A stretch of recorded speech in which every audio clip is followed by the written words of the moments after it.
Section 20 of The Toilers of the Sea, by Victor Hugo. This recording is in the public domain, read by John Greenman. Chapter 8. Bonny Dundee. Déruchette occupied the prettiest chamber of Les Braves, with two windows, furnished in veined mahogany, adorned with a bed whose curtains were checkered green and white, and having a view of the garden and of the lofty hill on which stands the Chateau of Leval. It was on the other side of this hill that the Bû de la Rue was situated. In this chamber Déruchette had her music and her piano. She accompanied herself on this piano when singing her favorite air, the melancholy Scotch melody, Bonny Dundee. All of evening lies in that air. All of the dawn lay in her voice. This formed a pleasantly surprising contrast.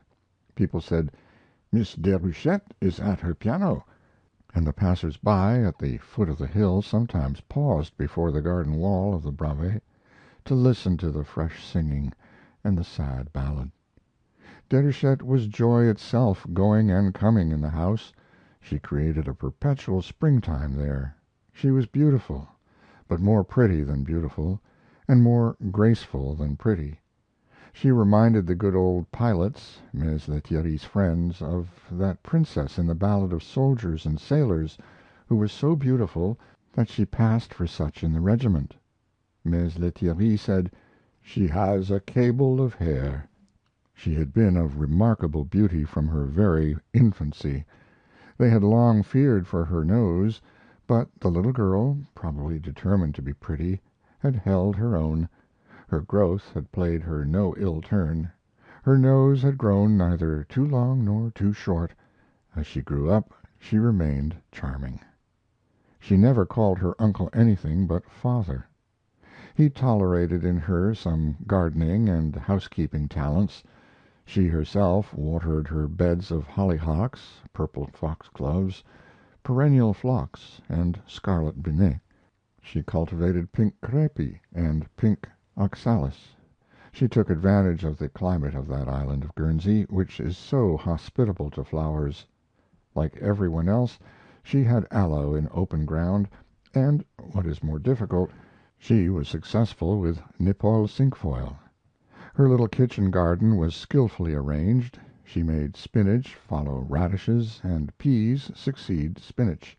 She knew how to plant Dutch cauliflower and Brussels sprouts, which she transplanted in July, and turnips for August, curled chicory for September, round parsnips for the autumn, and rampion for winter. Mess Lethierry allowed her to pursue her course, provided that she did not use the spade and rake too much herself, and, above all, that she did not personally apply the dressing. He had given her two servants, named the one Grace and the other Douce, which are two Guernsey names. Grace and Douce did the work of the house and garden, and they had a right to red hands. As for Mess Lethierry, he had for a chamber a little den looking out on the port and adjoining the large room on the ground floor where the entrance door was situated, and where all the various staircases of the house ended. His chamber was furnished with his hammock, his chronometer, and his pipe. There was also a table and a chair. The raftered ceiling had been whitewashed, as well as the four walls. On the right of the door was nailed the archipelago of the Channel Islands, a fine marine chart, bearing this inscription: W. Fadden, 5 Charing Cross, Geographer to His Majesty.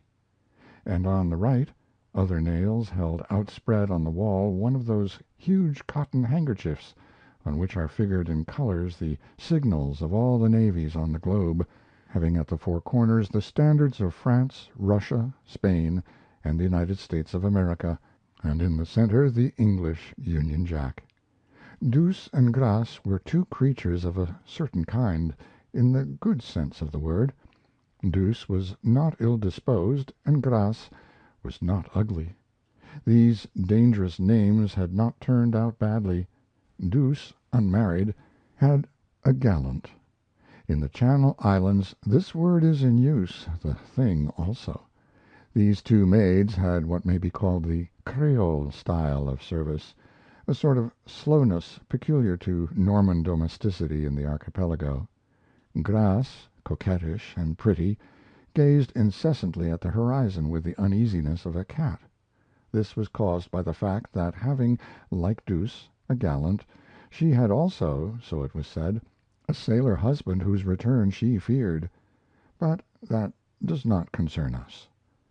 The contrast between Grace and Douce is, that in a less austere and less innocent household Douce would have remained the servant, while Grace would have become the lady's maid.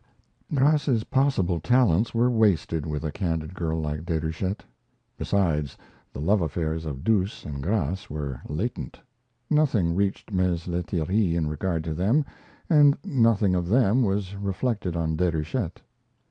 The room on the ground floor, a hall with a fireplace surrounded by tables and chairs, had, in the last century, served as a place of assembly for a conventicle of the French Protestant refugees.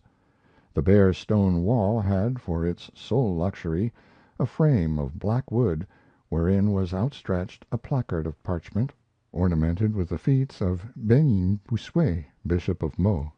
Some of the poor diocesans of that eagle, persecuted by him at the time of the revocation of the Edict of Nantes, and who had taken shelter in Guernsey, had affixed this frame to the wall to bear it witness.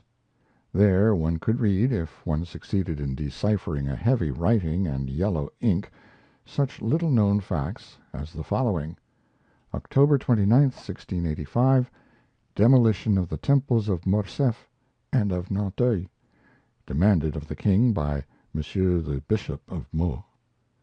April 2, 1686, arrest of Cochard, father and son, for their religion, at the request of Monsieur the Bishop of Meaux, released, the Cochards having abjured. October 28, 1699, Monsieur the Bishop of Meaux sends to Pontchartrain a petition of remonstrance that it will be necessary to place the Demoiselles de Chalard and de Neuville, who are of the Reformed religion, in the house of the New Catholics of Paris. July 7, 1703, was executed the order requested of the king by Monsieur the Bishop of Meaux to cause to be shut up in the hospital a certain Baudouin and his wife, bad Catholics of Foublaine. At the end of the room, near the door of Mess Lethierry's chamber, a little niche of boards which had formed the Huguenot pulpit had become, thanks to a grating with an aperture, the office of the steamer, that is to say, the office of the Durande, kept by Mess Lethierry in person. On the old oak pulpit a register, with its pages lettered debit and credit, replaced the Bible. End of Chapter 8. Bonny Dundee.